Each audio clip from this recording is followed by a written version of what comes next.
राजाधिराज योगिराज परब्रह्म सद्गुरु श्री स्वामी समर्थ महाराज की जय।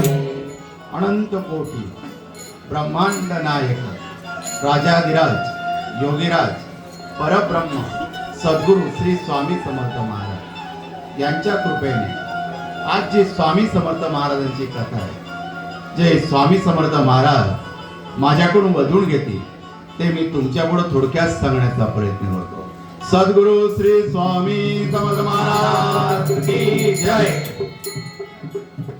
अनंत कोटी ब्रह्मांड नायक राजाधिराज योगीराज परब्रह्म सद्गुरु श्री स्वामी समर्थ महाराज ब्रह्मांड नायकाची आनंद लीला आहे। ब्रह्मांड नायकाला प्रत्येक वेळेस आपल्या भक्ताची काळजी असते। भक्ताची काळजी त्यालाच लागते, त्याचं भक्तावर प्रेम असतं आणि ते प्रेम माझ्या ब्रह्मांड नायकाचे, माझ्या स्वामी समर्थांचे। आणि आज माझ्या ब्रह्मांड नायकाची गुरुपौर्णिमा। गुरुचं आणि शिष्याचं अतूट नातं जे बनवतं ते गुरु प्रेमाने बनत असतं। जी गुरुची ओढ आहे ती शिष्याला कधी स्वस्थ बसू देत नाही। शिष्याला ज्यावेळेस गुरुची ओढ लागते तो सतत गुरुची आठवण करत असतो, गुरुला भेटायला येत असतो। ज्याच्या आयुष्यामध्ये गुरु आहे तो अंधकाराकडून प्रकाशाकडे चाललेला आहे। ज्याच्या जीवनामध्ये अंधकार आहे त्याचं जीवन प्रकाशमय कोणी करत असत तर माझा ब्रह्मांड नायक माझे स्वामी समर्थ महाराज आहे। गुरुचं नातं हे विश्वासावर चालत असतं। आपला गुरुपरी विश्वास अटळ असला तर गुरुला शिष्याशी भेटायला यावंच लागतं। हे शिष्यावरचं प्रेम हे गुरु दर्शवत असतो। आपण आपल्या गुरुवर विश्वास ठेवला, माझ्या गुरुच्या चरणी मी लीन झालो, माझं हे काम आहे ते झालंच पाहिजे आणि ते कोणी करत असेल तर माझा ब्रह्मांड नायक माझे स्वामी समर्थ महाराज आहे। अक्कलकोटला भक्तांची गर्दी वाढलेली होती। माझ्या ब्रह्मांड नायकाला प्रत्येक स्वामी भक्त भेटायला येत होता। प्रत्येकाला वाटत होत मी स्वामींच्या चरणांची सेवा करावी, मी स्वामींच्या चरणी लीन व्हावं, मी स्वामींजवळ असावं। मला ह्या जीवनामध्ये काही नको, फक्त माझ्या गुरुचे चरण असावे, ते माझ्या ब्रह्मांड नायकाचे असावे। पण गुरुचे लक्ष वेगळीकडेच असतं, कारण गुरुचं लक्ष असतं त्याच्या शिष्याकडे असतं। ज्या शिष्यावर प्रेम असतं गुरुचं, त्या गर्दीमध्ये गुरु त्या शिष्याला शोधत असतो। माझा ब्रह्मांड नायक त्यावेळेस अक्कलकोटला एवढ्या गर्दीमध्ये त्यांच्या शिष्याचा शोध घेत बसले होते। महाराजांची नजर कावरी बावरी झालेली होती, सर्व ठिकाणी फिरत होती। महाराज कोणाच्या तरी शोधामध्ये आहे हे बाळप्पा महाराजांना समजून चुकलेलं होतं। बाळप्पा महाराज स्वामींजवळ गेले, स्वामी काय शोधताय? बाळ्या, आमचा आनंद येणार, योगी होणार, आम्ही त्याची वाट बघतो। तू कसा विचार करतोस? तुला बाजूला करणार नाही, त्याची काही करू नकोस, पण आमचा आनंद येणार, तो योगी होणार। आणि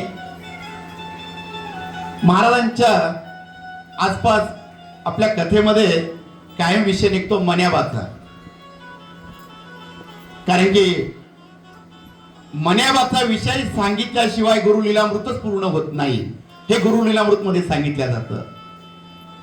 कारण की महाराजांच्या कथांमध्ये मन्याबाचा उल्लेख खूप आहे, कारण की आपण मन्याबाचे भजन ऐकतो, पण हा मन्याबा कोण आहे? हा मन्याबा एक येडा होता अक्कलकोटमध्ये. कारण की मन्याबा याची नितांत सेवा स्वामींच्या चरणी होती. हा गावामध्ये जरी वेड्यासारखा फिरत असेल पण स्वामींचा शब्द कधीच मोडत नसेल.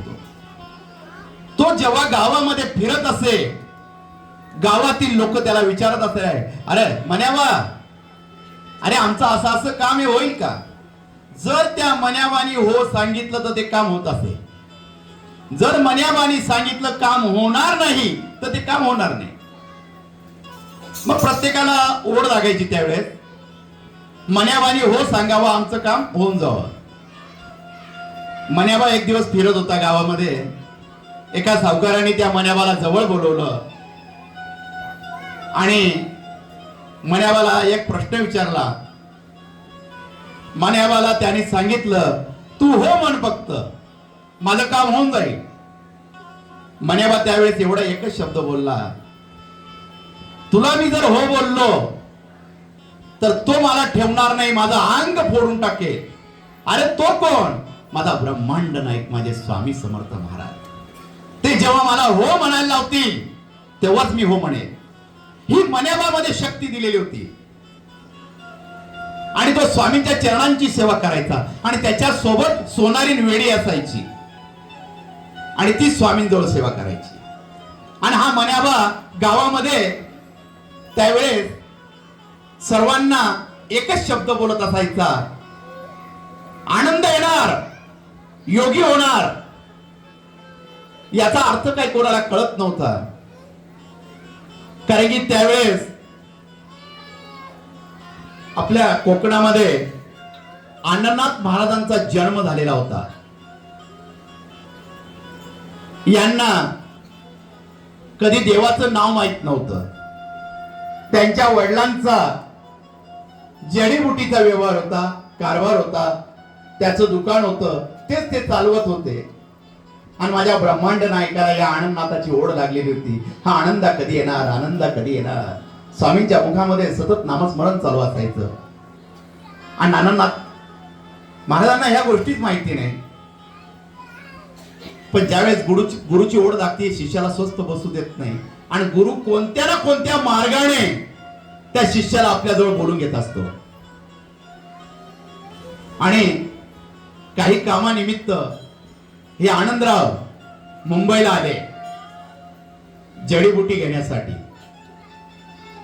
आणि जडीबुटी घेण्यासाठी आल्यावर त्यांना रामदास नाईक नावाचे एक गृहस्थ भेटले. त्यांची ओळख झाली. आणि ओळख झाल्यावर असाच विषयात विषय निघाला, मी अक्कलकोटला चाललेलो आहे. अण्णानाथ महाराजांनी विचारलं, अहो मी तुमच्याकडे जडीबुटीसाठी आलेलो आहे, तुम्ही अक्कलकोट चाललेले आहात. त्यावेळेस ह्या रामदास नाईकांनी एकच शब्द सांगितला, ह्या जडीबुटीमध्ये मी कधी पैसा कमवून घेईन, पण मी जर अक्कलकोटला पोहोचलो तर मला माझ्या ब्रह्मांड नायकाचा आशीर्वाद मिळेल, त्यांचं दर्शन मिळेल. ते नसीब वाल्याला मिळतं, ते कोणाच्याही नशिबात नाहीये. मला त्यांचं बोलावणं आलेलं आहे, मला गेलं पाहिजे. कोण? अक्कलकोटला दत्त अवतारी श्री स्वामी समर्थ महाराज प्रगट झालेले. त्यांचं दर्शन घेतल्यावर जीवनाचं सार्थक होऊन जातं. काय बोलतात? आणि ज्यावेळेस स्वामी समर्थांचं नाव ऐकलं, अण्णानाथ महाराजांच्या अंगाला कापरं फुटलं होतं. त्यावेळेस अंग थरथर कापू लागलेलं होतं. हे नाव मी कुठेतरी ऐकलेलं आहे, माझ्या आयुष्यामध्ये या नावाचा कुठेतरी संबंध येतोय. आणि अण्णानाथ महाराज त्या नामामध्ये विलीन होऊन गेलेले होते. जो संवाद चाललेला होता त्या संवादामध्ये ते आधी विचार होते, अक्कलकोटला काय काम आहे. पण ज्यावेळेस माझ्या ब्रह्मांड नायकाचं स्वामी समर्थांचं नाव त्यावेळेस त्यांनी ऐकलं, ते ध्यानामध्ये राहिले नाही. काय करता हे त्यांना समजत नव्हतं. आणि मनामधून मुखामधून एकच नाव येऊ लागलं होतं, श्री स्वामी समर्थ, श्री स्वामी समर्थ. मुंबईमध्ये फिरू लागले, ह्या नामाचा माझा काय संबंध आहे. आणि माझा ब्रह्मांड नायक अक्कलकोटला सांगतो, अरे आनंद, अरे तुझा काय संबंध आहे. आमचा शिष्य आहेस तू, तुला अक्कलकोटला यायचंय, आम्ही वाट पाहतोय. महाराजांचे शब्द चालू आहे आणि अनंतनाथ महाराज त्या मुंबईमध्ये फिरताय. आता ओढ लागली स्वामी नामाची. या अनंतनाथ महाराजांना स्वस्त बसू देत नव्हती. एक गुरु आणि एक शिष्याचं मिलन होणार होतं. एका गुरुला एका शिष्याची ओढ लागलेली होती आणि एका शिष्याला गुरुची ओढ लागलेली होती. अनंतनाथ महाराजांनी ठरवलं आपण अक्कलकोटला गेलंच पाहिजे, महाराजांना भेटलंच पाहिजे. हा मनामध्ये दृढ विश्वास घेतला आणि अक्कलकोटच्या दिशेने रवाना झाले. अनंतनाथ महाराज रेल्वेमध्ये बसले आणि दुसऱ्या दिवशी अक्कलकोटला येऊन पोहोचले.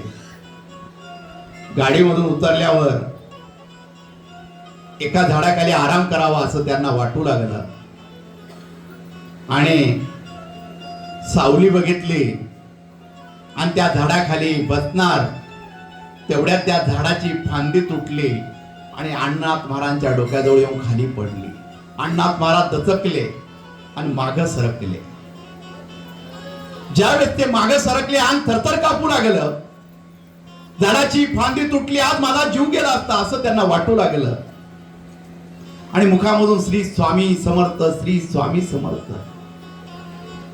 आणि काही क्षणामध्ये अण्णाथ महाराजांच्या डोळ्यापुढे एक तेज दिसू लागलं.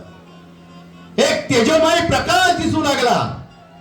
हजारो सूर्य एकत्र व्हावे, त्याच्यामधून जे तेज निर्माण व्हावं, ते तेज त्यांच्या डोळ्यापुढे दिसू लागलं. अण्णाथ महाराज आपले डोळे चोळताय. हा प्रकाश कुठला आहे, हा माझ्या दिशेने का येतोय हे त्यांना समजत नव्हतं. आणि डोळे चोळता चोळता त्यांनी डोळे लावले आणि हळूहळू डोळे उघडताय. एक अजानुभावी मूर्ती उभी आहे. कटेवर हात आहे, एक हात उंच आहे, चेहऱ्यावर सुंदर हास्य निर्माण आहे.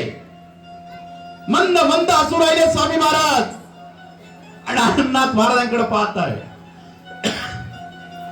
अण्णाथ महाराज डोळे चोळून हळूहळू डोळे उघडताय आणि एक अजानुभावी मूर्ती आपल्या डोळ्यासमोर उभी आहे. आणि बघता बघता हळू त्यांचे हात जोडले जात आहे, डोळ्यामधून अश्रू वाहत आहे. ही शक्ती कुठली? स्वामी महाराज म्हणताय, आलास, आमच्या भेटी झालास. किती वाट पाहायला लावली आनंदा. तुम्ही कोण आहात? मी कोण आहे? अरे मीच नरसिंहवान, मी श्रीपाद वल्लभ, मी दत्त, मी साक्षात स्वामी समर्थ. ज्यावेळेस स्वामींच्या मुखामधून हे वाक्य येऊ लागलं, अण्णाथ महाराज एकदम स्तब्ध झाले. डोळ्यातले अश्रू थांबायला तयार नाही. डोळ्यातले अश्रू खाली पडताय. काय करावं सुचत नाही. रडलेल्या अवस्थात स्वामींना सांगताय, स्वामी साक्षात तुम्ही आलात स्वामी. आणि ब्रह्मांड नायक स्मित असं सुंदर हास्य निर्माण करताय. अनंतनाथ महाराजांकडे बघताय. अनंतनाथ महाराज हात जोडत जोडत स्वामींच्या चरणांजवळ लीन होत आहे. स्वामी, कुठल्या जन्माचं पुण्य उदयास आलं हो स्वामी. आज तुमचं दर्शन झालं स्वामी, मला दर्शन झालं स्वामी. मी मनामध्ये विचार सुद्धा नाही केला स्वामी. अक्कलकोट मध्ये येणार, तुम्ही साक्षात माझ्या समोर उभे राहणार स्वामी. आनंदा, अरे फार वाट पाहायला लावलीस. अरे आम्हाला तुझी ओढ लागली होती. आमचा आनंद कुठे? हो स्वामी, आनंद महाराजांच्या अंगाला जे कापड फुटलेलं होतं ते फार वेगळं होतं. कारण एक गुरुची आणि एक शिष्याची भेट होणार होती. स्वामी महाराजांनी आपला उजवा हात घेतला आणि अनंतनाथ महाराजांच्या मस्तकावर ठेवला. आणि ज्यावेळेस तो हात त्यांच्या मस्तकावर ठेवला गेला, त्यांचं अंग पूर्ण कापसाप्रमाणे हलकं झालं. एक सळसळती वीज त्या शरीरामधून गेली. काय झालं काही समजत नव्हतं. शांत बसलेले, डोळ्यातले अश्रू थांबत नाहीये आणि स्वामींकडे सारखे बघताय. स्वामींना विनंती करताय, स्वामी फार वेळ लावला स्वामी, तुमच्या चरणांची भेट घ्यायला स्वामी, तुमच्या चरणांची भेट घ्यायला स्वामी.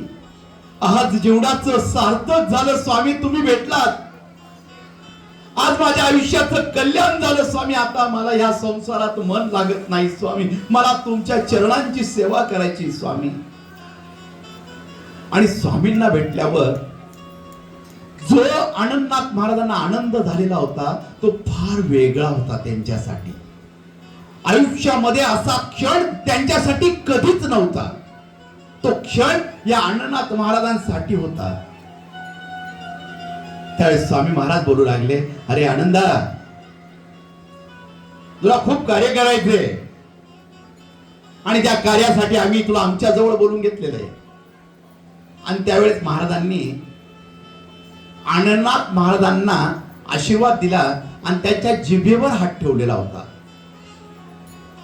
ज्या वेळेस अण्णाथ महाराजांच्या जिभेला स्वामींनी स्पर्श केला, अण्णाथ महाराजांना सरस्वती प्राप्त झाली. आणि ज्यावेळेस सरस्वती प्रसन्न झाली आणि त्यावेळेस आनंदनाथ महाराजांनी स्वामींवर अभंग लिहायला सुरुवात केली. स्वामींवर अनेक अभंग अण्णाथ महाराजांनी लिहिले. अण्णाथ महाराज स्वामींची सेवा करू लागले अक्कलकोट मध्ये. सतत स्वामींची सेवा करताना एकदा आळंदीकर महाराजांचं कीर्तन चालू होतं आणि कीर्तन चालू असताना स्वामी महाराज बोलू लागले कीर्तनामध्ये, आनंद, अरे ओठ, आमच्यावर लिहिलेले अभंग म्हण. अण्णाथ महाराज उभे राहू राहिले आणि स्वामींवर एक लिहिलेला अभंग म्हणू लागले. आणि त्यावेळेस अण्णाथ महाराजांनी स्वामींवर तारक मंत्र लिहिला. जो तारक मंत्र अण्णाथ महाराज स्वामींसमोर म्हणू लागले. स्वामी महाराज साक्षात कटेवर हात ठेवून उभे होते आणि आनंदनाथ महाराज आपला लिहिलेला तारक मंत्र म्हणताय. निशंक हो, निर्भय हो म्हणणारे, प्रचंड स्वामी बळपाठी शिरे, अतनिक्य अवधूत हे स्मरणगामी, अशक्य ही शक्य करतील स्वामी. जिथे स्वामी पाय तिथे न्यून काय, स्वय भक्त प्रारब्ध घडवी ही माय. आज्ञे विना काळना नाही त्याला, परलोक हिना भीती तयाला. उगाच भीतोसी भय पडू दे, जवळी उभी स्वामी शक्ती कळू दे. जगी जन्म मृत्यू असे खेळ ज्यांचा, नको घाबरू तू असे बाळ त्यांचा. हे स्वामींचा तारक मंत्र अण्णाथ महाराज म्हणू लागले. आणि ज्यावेळेस ते तारक मंत्र म्हणत होते स्वामी एकदम शांत उभे होते.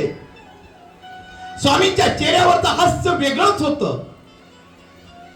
महाराजांनी कटेवर हात ठेवला आणि आनंदनाथ महाराजांना जवळ बोलवलं आणि आनंदनाथ महाराजांना स्वामी महाराज सांगताय, अरे आनंदा, आज तुम्ही जो तारक मंत्र लिहिलेला आहे हा मंत्र साधा सुद्धा नाहीये, हा तारक आहे. प्रत्येक गोष्टीला तारक असणार, म्हणून या मंत्राचं नाव तारक मंत्र.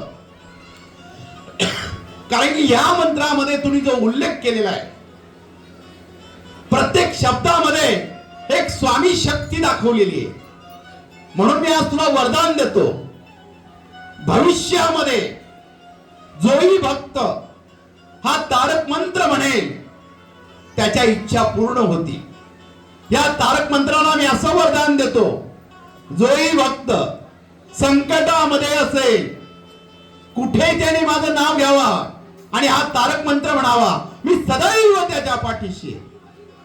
आणि महाराजांनी त्या दिवसापासून तारक मंत्राला वरदान दिलं आणि आनंदात महाराजांनी पुढचा तारक मंत्र पूर्ण केला.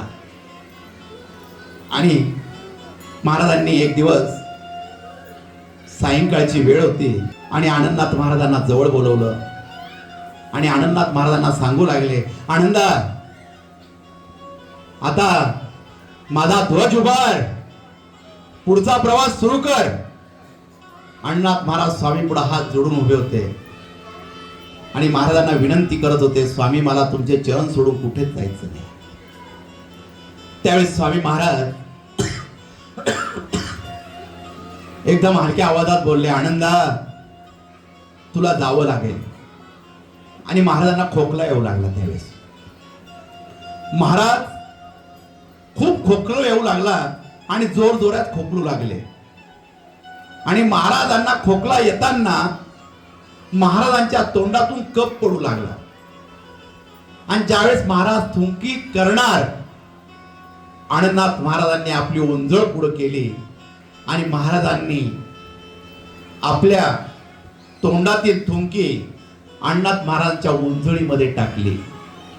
आणि त्यावेळेस अण्णाथ महाराज पाहू लागले तर स्वामी समर्थ महाराजांनी ज्या खकारून आणि खोकला देऊन जी थुंकी बाहेर काढली होती त्याच्यातून आत्मलिंग पादुका बाहेर पडलेल्या होत्या आणि त्या आनंदनाथ महाराजांच्या हातामध्ये होत्या. आणि आनंदनाथ महाराज त्या थुंकीला स्पर्श करताय तर त्यांना साक्षात त्या आत्मलिंग पादुका दिसताय. त्या पादुकांचं दर्शन घेताय अण्णाथ महाराज आणि स्वामींकडे बघताय. आनंद झालेला आहे. स्वामींनी मुखातून आत्मलिंग पादुका या आनंदनाथ महाराजांना दिलेल्या आहे. त्याचा आनंद झालेला आहे. पण आनंदनाथ महाराजांना कळून चुकलं होतं. महाराजांनी ज्या आत्मलिंग पादुका दिल्या म्हणजे आपली जाण्याची वेळ आली म्हणून अण्णाथ महाराज तिथंच रडू लागले, महाराज तुमचे चरण सोडून मला कुठे नाही जायचं. आनंद आता गेलं पाहिजे. अनेकांना हा ध्वज आता फडकवला पाहिजे. किती दिवस इथे राहणार? आता भरपूर सेवा केली, आता आमचा मठ उभार, आम्ही सदैव तुझ्या सोबत आहोत. महाराजांना हे असं बोलताना पाहून अण्णाथ महाराज रडू लागले, स्वामी मला चरण नाही सोडायचे, मला तुमच्या जवळ राहायचंय स्वामी. आनंदा गेलं पाहिजे. अनेक शिष्य आमची वाट पाहत आहे, आम्ही पोहोचू शकत नाही. आता त्या शिष्यापर्यंत तू पोहोचला पाहिजे. जा, तू जा, तुझ्या मार्गाला जा, आम्ही सदैव तुझ्या सोबत आहोत. स्वामी महाराज हे शब्द सांगत होते. अण्णाथ महाराज जड अंतकरणाने स्वामींना हात जोडत होते आणि महाराजांनी अण्णाथ महाराजांना आशीर्वाद दिला आणि अण्णाथ महाराज जड अंतकरणाने अक्कलकोट मधून निघाले आणि आपल्या कोकणामध्ये आले आणि तिथं पहिला मठ स्थापन केला. आज भी तुम्ही कधी कोकणामध्ये गेले तर अण्णाथ महाराजांचा मठ आहे. तिथं आज सुद्धा स्वामी महाराजांनी मुखामधून दिलेल्या आत्मलिंग पादुका तुम्हाला बघायला मिळतील. नंतर अण्णाथ महाराजांचा ध्वज घेऊन येवल्याजवळ आले. येवल्याजवळ सावरगाव येथे अण्णाथ महाराजांनी स्वामींचा मठ स्थापन केला आणि काही वेळेस स्वामी महाराज त्यांना भेटायला यायचे. आणि त्यावेळेस शिर्डीमध्ये साईबाबा प्रगट झालेले होते. तर साईबाबांना तिथले लोक काही मानत नव्हते, त्रास देत होते. त्यावेळेस स्वतः अण्णानाथ महाराज शिर्डीमध्ये गेले आणि तिथल्या लोकांना स्वतः अण्णानाथ महाराजांनी सांगितले की साईबाबा एक सिद्ध व्यक्ती आहे, एक सत्पुरुष आहे. त्या दिवसापासून शिर्डीला साईबाबांना लोक जास्त मानू लागले. हे अण्णानाथ महाराज ज्यांच्यावर स्वामींचं प्रेम होतं, एका शिष्यावर गुरुचं प्रेम होतं, त्याला आपल्याजवळ बोलून घेतलं आणि महाराजांनी अभंग लिहून घेतले. जो तारक मंत्र आज आपल्या सर्व स्वामी भक्तांना स्वामी समर्थ महाराजांनी दिला त्याचं सर्व लिखाण या आनंदनाथ महाराजांनी केलेलं आहे. आणि त्या अभंगाला, त्या तारक मंत्राला वरदान माझ्या ब्रह्मांड नायकाने दिलेलं आहे. ज्यावेळेस आपण गुरुची सेवा करतो, आपण जरी एखादा जन्म घेतला, आपण देवाचं नामस्मरण नाही घेतलं, पण त्याची ओढ आपल्या ब्रह्मांड नायकाला लागलेली असते, आपल्या स्वामी समर्थांना लागलेली असते की माझ्या शिष्याला मला भेटायचंय, माझ्या शिष्याला माझ्या जवळ घ्यायचंय. आणि स्वामी करत असतो. ज्याही शिष्यावर प्रेम असलं, स्वामी महाराज सतत त्याला आपल्या जवळ बोलवत असतात आणि त्याला आपल्या जवळ बोलवून आपलंसं करत असतात. आज जरी आपण ब्रह्मांड नायकाच्या दरबारामध्ये बसलो आहोत, हे आपलं भाग्य समजावं की आपल्यावर स्वामींचं प्रेम आहे म्हणून आपण आज त्याच्या दरबारामध्ये बसलेलो आहे. कारण की असंख्य लोकसंख्या आहे. या लोकसंख्येमधून निवडकच लोक स्वामींपर्यंत पोहोचतात. का? जशी तांदळाला चाळणी लावल्या जाते, खडे बाजूला केल्या जातात आणि चांगले तांदूळ आपण निवडत असतो, तसं आपलं चांगल्या तांदूळांमध्ये आपली निवड झाली म्हणून आपण स्वामीच्या चरणी बसलेलो आहोत. आपल्याला स्वामी महाराजांनी चाळणी लावून जवळ बोलवलेलं आहे, त्यांची सेवा करायला बोलवलेलं आहे. आणि आज गुरुपौर्णिमेसाठी या ब्रह्मांड नायकाने असंख्य स्वामी भक्तांना बोलवले, त्यांची सेवा करून घेण्यासाठी बोलवलं आणि आपण आज त्यांची सेवा करत आहोत. एखादा नाटक म्हणून का स्वामींचं नाव घेत राहो तरी स्वामी महाराज स्वीकार करतात. एखाद्याने सद नाव घेतलं तरी स्वामी महाराज स्वीकार करत असतात. महाराजांना त्या शिष्याची ओढ आहे, महाराजांचं त्याच्यावर प्रेम आहे म्हणून स्वामी महाराज त्याला जवळ करत असतात. कारण अक्कलकोट मध्ये मासे मारणारा होता, कधी देवाचं नाव घेत नव्हता, काय लोकांना नाव ठेवायचा. कोणी स्वामींचं दर्शन करत असल्यावर म्हणायचा, काय बुवाबाजींच्या नादी लागलात, अरे कामधंदा करा, पैसा कामात येणार आहे, हे साधू बाबा कामात येणार नाही, काय निंदा करायचा. कोणी स्वामींजवळ त्याला हसायचा आणि हा निघून जायचा. काय मेला त्याला नावं ठेवायचा. आणि त्याचं काम काय होतं, एका तळ्यामधले मासे काढायचे आणि ते विकायचे. रोज ते मासे विकल्यावर त्याच्यामध्ये जे पैसे मिळतील त्याच्या उदरनिर्वाह रोजचा चालायचा आणि रोजचे मासे मिळायचे, रोज पैसा दिसायचा. म्हणून त्याला देवाची काही गरजच नव्हती, सुखाने संसार चाललेला होता. पण माणसाचं पुण्य कुठलं तरी आडवं येत असतं. माणूस म्हणतो कोणत्या ना कोणत्या जन्मातलं तो गुरुपर्यंत पोहोचवतच असतं. आता हा रोजचं याचं चाललेलं होतं, रोज आनंदाने चाललेलं होतं. पण एक दिवस असं झालं, त्या तळ्यामधले मासेच संपले. हा मासे काढायला गेला आणि मासे काढताना त्या तळ्यामध्ये एकही मासा लागला नाही. तो घरी तसाच आला. घरी आल्यावर पत्नीने विचारलं, का हो आज काय झालं. त्याने सांगितलं, तळ्यामध्ये मासेच नाही मिळाले म्हणून आहे तेवढा किराण्यामध्ये त्याने स्वयंपाक करायला लावला. आता दुसऱ्या दिवशी परत गेला, परत मासे काढू लागला, एकही मासा हाती लागला नाही. असं रोज होऊ लागलं. आता खायचे हाल होऊ लागले, काय करावं सुचत नाही. आयुष्यामध्ये मासे पकडाशिवाय दुसरं काही येतच नाही, तर काय करायचं काय. आता पोटाचा प्रश्न आहे. म्हणून त्याने विचार केला, अक्कलकोट मध्ये राजांचं एक तळ आहे आणि त्या तळ्यामध्ये भरपूर मासे, आपण तिथे जाऊन मासे पकडूया. पण त्या तळ्याला पहरेदारी खूप आहे आणि तिथं कोणी पोहोचू शकत नाही, शिपाई आजूबाजूला भरपूर आहे. मग मासे काढायचे कसे. पण मनामध्ये निश्चय केला, पोटाचा प्रश्न आहे, जर आज मासे आणले तर घरी खाणार काय. म्हणून हा त्या तळ्याजवळ गेला आणि लपत लपत कसा तरी त्या पाण्यामध्ये शिरला आणि जाळं टाकलं, मासे काढू लागला. मासे काढल्यावर जाळ्यामध्ये भरपूर मासे लागले. त्याला आनंद झाला, आज प्रश्न मिटला. आणि ज्यावेळेस तो जाळ्यामध्ये मासे बांधू लागला आणि तेवढाच राजा एका रथावर बसून येतोय आणि एक शिपाई त्याच्या बरोबर येत आहे. रथाचा घोड्यांचा आवाज येतोय हा घाबरला. त्या रथाकडे पाहिलं, राजे साहेब येत आहे. आता आपलं काही खरं नाही म्हणून त्याने रथ यायच्या आत ते जाळ सोडून दिलं आणि सरळ मासे जाळ्यामधून बाहेर पडले. हा पटकन त्या पाण्यामध्ये थांबला आणि त्या पाण्यामधली सगळी माती बाहेर काढली, तो गाळ बाहेर काढला आणि पूर्ण अंगाला लावू लागला आणि कपाळाला गंध म्हणून आडवा फिरून घेतला आणि बाहेर येऊन स्तब्ध बसला. राजेसाहेब रथामधून उतरले. हा घाबरू लागला, अंग थरथर होतंय. हा ध्यानस्थ झालेला आहे.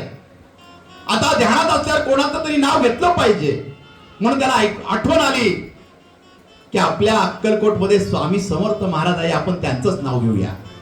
म्हणून घाबरलेल्या मुखामध्ये श्री स्वामी समर्थ, श्री स्वामी समर्थ हे नामस्मरण सुरू झालं आणि राजेसाहेब समोर आले.